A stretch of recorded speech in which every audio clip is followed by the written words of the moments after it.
I got into drugs by peer pressure. The kids in school are doing it, and I thought that was the cool kids, and I wanted to be a cool kid. Well, I'll tell you my first experience with marijuana.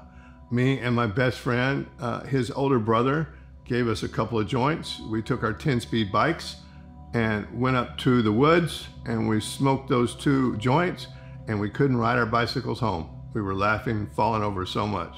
So for me, it felt good and felt, silly, and it was cool.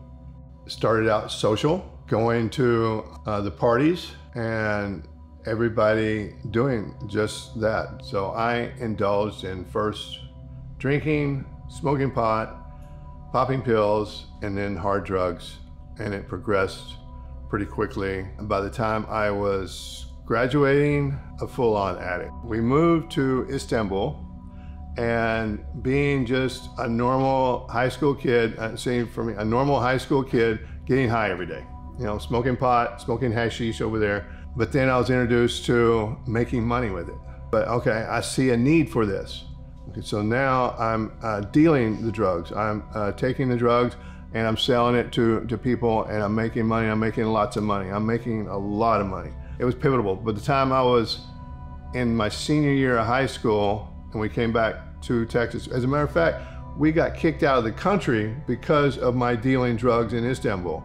The American government knew I was dealing drugs over there, and so they called me in and my dad in and my stepfather and said, you know what, we've had enough of this. We're pulling your passports. You're going back to the United States. So we didn't even finish the time we were supposed to be over there. So now I come back over to the United States. There's no black market. There's no need for that. So I have to find another pathway to supply my need for drugs. And then I was introduced to the crystal methamphetamine. So then I'm using it, now I'm selling it, and I'm selling so much, then I get into manufacturing it. So now I'm manufacturing crystal meth, and I'm making all kinds of money. Then the consequences come into play. I didn't want to be in front of my family high on drugs or consumed with alcohol. I moved out here to California, away from Texas, and my family, because I didn't want them seeing me in the condition I was. I can remember it very clearly, sitting in prison and getting a letter from my sister, and it was about my niece. It was a school project, and she entered a essay contest that was a statewide contest, and she came in 3rd place. And what the essay was about is why say no to drugs and alcohol, and it was put on by the law enforcement of Texas. And the letter was about me, about being Uncle Rick, her almighty Ricky, that we could never be separated, and she just looked up to me so much. And then to just being Ricky that they don't know and I don't know them. That's when I raised my hand and said, I'm sick and tired of being sick and tired. I want a new way of life. What's it going to take for me to go out into society and be a productive member of society and be somebody that doesn't want to drink or use drugs? I was in Narcotics Anonymous, Alcoholics Anonymous for many years, thinking if I just go to these meetings and I can be the cool dude, I can hang out with all of these clean and sober people, but I don't need to work any steps. I don't need to have a sponsor. I can just hang out in these rooms and avoid the drugs and alcohol. And it wasn't until I came to realize, after several attempts that way and failing and going back and using drugs and alcohol and winding back up in prison, that I knew that there had to be a better way. The light bulb went on. I'm an addict. I'm an alcoholic. I need to be able to address those core issues. And that's when going back into the meetings and seeing my old good friends that have stayed clean and sober for years. And it's like, well, what did they do to stay clean and sober all these years, and why can't I? And it was working the steps. It was going to meetings. It was getting a sponsor. Turning my life over to a God of my understanding. My relapses, all 3 of my relapses were behind a surgery, but it starts with reservations. By me not working a good program, I had my guard down. So when I had surgery and given pain pills, and then thinking that I have this under control, an addict never has drugs under control.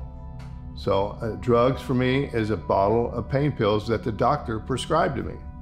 Okay, when a normal person is taking 1 every 4 hours, I take the first one like it's prescribed, and then 10 minutes later, I'm taking 2 because now my addiction has caught a hold, and I'm getting high and I'm feeling good. Okay, and then it progresses. By the end of the night, I took the whole bottle, and then when I can't get any more from the doctor or other doctors, then I go to the streets to fulfill my need. I've had several surgeries in the last 12 years with no relapses because I'm working a program. I'm going to meetings, I have a sponsor, I make a plan. Okay, I'm not holding that bottle. I give it to a roommate, I give it to somebody else to give me the pills as prescribed.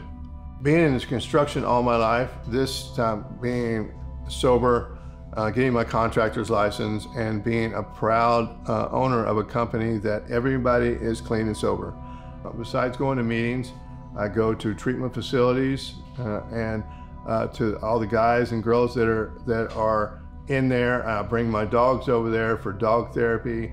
I go up into the middle of them and I share my experience, strength, and hope with these guys and girls. That I sat right where they're sitting, and I even telling them that all the counselors had bets that I wouldn't make it. I share this with them in hopes that one of those people get it. I cannot keep what I have unless I give it away. To give to others what was so freely given to me is there's power in that. There's power for me to be able to help others. But what that does for me, it shows me firsthand that I don't want to feel like that. So I'm gonna keep doing what I'm doing. Going to meetings and hearing a newcomer share how miserable they are, how miserable their life is, that tells me, hey, you don't want to go back there, Ricky.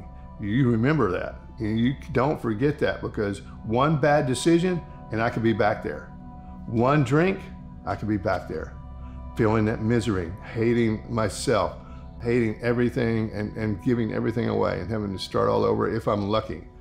Being an alcoholic, a drug addict, is not the end of the world. And we can change. If we find early on that somebody's telling us we have a problem, and we realize that we have a problem, we need help. And there's help out there. There's meetings out there. There's AA, there's NA, there's all kinds of A's. Just awareness. That's it, awareness. I want people to be aware of the problems with using drugs and alcohol.